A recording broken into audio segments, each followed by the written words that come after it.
Okay, this is academic hero number 6, Isaac Newton. And Isaac Newton lived from 1642 to 1727. He's considered by many people the smartest person who ever lived, the greatest scientist who ever lived. He had zero grant money, and again, that's one of the things I think that's great about him is he just did all this stuff on his own because he was curious about understanding the world, understanding the truth about different scientific issues like the law of gravity. Principia, Mathematical Explanation of Astronomy is one of the books that made him real famous. Alan Core's professor has a good DVD course on the Enlightenment history. He says Newton inspired the scientific community. He showed that the universe was knowable. He had taken things a much bigger step with his knowledge of calculus, astronomy, optics, mechanics. Daniel Robinson, who has a great course on the best of philosophy, he said Socrates is the saint of philosophy, Newton is the saint of science. Alexander Pope, the great poet of that time, said nature and nature's laws lay hid in the night. God said, let Newton be, and all was light. So his own story of growing up I thought was interesting because he was poor. His father died before he was born. His mother then married some rich guy who didn't want to be a stepfather, didn't want Isaac around. So his mother just abandoned her kid. She shipped him off to be raised by relatives. Then the relatives tried to make him a farmer. He was always daydreaming. He got whipped for that. He didn't fit in too well. He spent a lot of time alone reading and thinking. And by the way, I think for kids, it's good that they spend a lot of time alone reading and thinking. There's too much time being around other friends. And, you send the kid over to the friend's house, and then there's the older sibling who gets them into mischief. So it's good for kids to spend some time alone. Learn how to entertain themselves, how to read a book. Accept that that's part of life. It makes kids smarter. Okay, the next thing is he got a job in an apothecary, a pharmacy of that day, and he used that as an opportunity to learn chemistry and pharmacology. He made the most of his situations. Luckily, he had a relative who got him into college as a subsizer, basically to be a servant for the aristocrats of his time. So they were the lowest social order students of that time. But he got a formal education, which in that day was Aristotle, scholasticism, and astronomy, and he was fascinated by it. He wanted to learn, all the alchemy motivates people to learn chemistry and other science. His fascination with religion was tied in with his study of astronomy and magic. That all later was helpful to him. He did get a bachelor's degree from Trinity College, Oxford, and then there was a plague in England at that time in 1665, and this was his miracle year, annu mirabilis. And during that year, he spent a lot of time just sitting around in his room thinking about the big questions of science. And he would ask himself, what pulls an apple to the ground? What pulls the moon to orbit around the earth? And he would just obsess over these questions. He'd be reading, studying, and doing experiments to try to figure them out.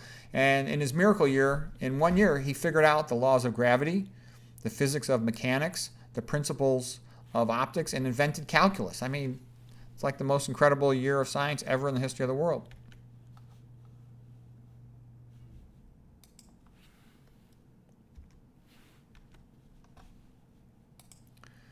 Okay, so Newton did not really become too famous until after he was sort of popularized by Voltaire.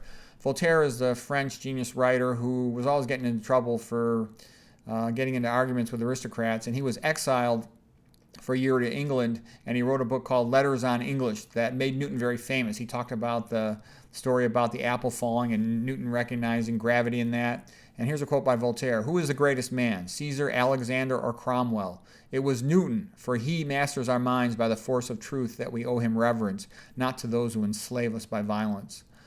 Okay, Isaac Newton was also a heretic in his day. He was obsessed with reading the Bible and studying religion, but he didn't agree with the basic principles of Protestantism in England at that time. He didn't believe in the complete unity of the Trinity, and he felt that the King James Bible had added more unity than there really was in the original. He thought God the Father is superior to the Son, etc. So anyways, he would have been fired and booted out of the university, but he had some friends who kind of protected him and softened up the rules, because you'd have to declare that you agreed with the Trinity or you'd be booted out. It's kind of like nowadays the religion of biology college schools is Darwinism. And if any professor doesn't agree with all the basic ideas of Darwinism, which, by the way, is bogus for origin of life and a lot of other things, it's good for diversity within a genus or the family group, and it has useful things, no doubt about it, but to think that it relates to the origin of life is just stupid. Okay, let's see what's next on Newton. So a couple quotes from Isaac Newton here. He says, "He who thinks half-heartedly will not believe in God, but he who really thinks has to believe in God." Isaac Newton. So the point I'm trying to make is in the modern world, there's this attitude, anybody who believes in God or religion is stupid, and that, atheism is what the cool smart crowd is. No, it's not true. Leibniz had said there's either God or nothingness, and nothingness is not that inspiring. So having this sense, you don't have to do religion to be a good scientist or anything, but what I'm trying to say is it's also the case that a lot of great creators and artists like Johann Sebastian Bach, best composer ever. He said, every composition I make it to the glory of God. Same thing with Michelangelo. I mean, it inspires a person sometimes, and a lot of people got sadness and difficulty in their life. So I'm just making the point, a lot of the greatest geniuses, most talented artists, scientists, composers that ever lived, this is how they think, okay? And, you can mock them all you want, but who could do what they could do? So that's one of the reasons why I studied all these. Read the biographies of the people in your field and what they've done and how they thought, and it'll inspire you. It sort of pulls you into having more ability to do stuff when you have this sense of destiny that these great achievers had. So here's a quote from Newton. All my discoveries have been made as an answer to prayer. Atheism is so senseless. When I look at the solar system, I see the Earth at the right distance from the sun to receive the proper amounts of heat and light. This did not happen by chance. Okay? The other reason why you'll sometimes see it is if a person lives in a country where religion is allowed, they can be inspired, they can go their own way. If Newton had lived in another country that was a typical dictatorship, he would just have been executed as a heretic, okay? Instead, he got to do all this scientific stuff.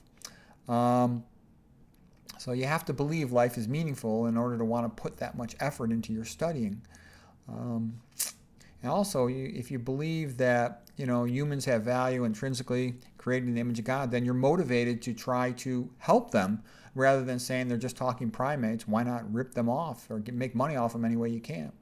So the typical thing, too, about great scientists like Newton, and Albert Einstein was kind of like this as well. A student asked Newton, how did you discover the law of gravity? And Newton said, by thinking about it all the time. All day long, day after day, year after year, he'd be obsessed about what causes gravity, and then he figured it out. Another quote by Newton, if we could understand the cause of motion, we could understand the world. And that sounds a lot like Nikola Tesla, okay? And look at Nikola Tesla, look at him too, another obsessive genius thinking all the time in his own intellectual world. Let's see. Oh, and then, I was inspired by Newton. I read a couple of biographies about him. I thought he was amazing. He's much more idiosyncratic than was conveyed by this brief lecture here. But, for example, when there was the big announcement of the epidemic of COVID, I had 6 books in my head I wanted to write, and I knew I never would find the time, but I figured I have to write them this year because who knows what's going to happen, So I was working full time. I had little free time. I saw how Newton would create big blocks of time and didn't waste his time with anything tangential. So I heard a great quote. There's a YouTube channel called Inside the Score. It's about classical music, and the author of that YouTube channel, Inside the Score, he wanted to be a composer himself, and he is a composer. But he said this quote, resources are the enemy of creativity, unquote. And I read about Mozart. He composed all these symphonies when he was poverty-stricken and just near starving, and it was quite sad and difficult time phases in his life. So anyways, the point was, so what I did for an entire year, I said nothing social, 0, no wasted time, no non-academic surfing the internet, no email, no phone calls, nothing but writing. And I published 6 books in 1 year because I wanted to be like, I have a miracle year by Isaac Newton. Of course, my work is totally ignored. But what I'm trying to say is that a lot of times is how you achieve stuff, just by totally narrowing your focus and just doing that one thing. And that's what I learned from the Schultz brothers, too. That's how they got great at wrestling, just focusing on wrestling. So anyways, hope it's helpful.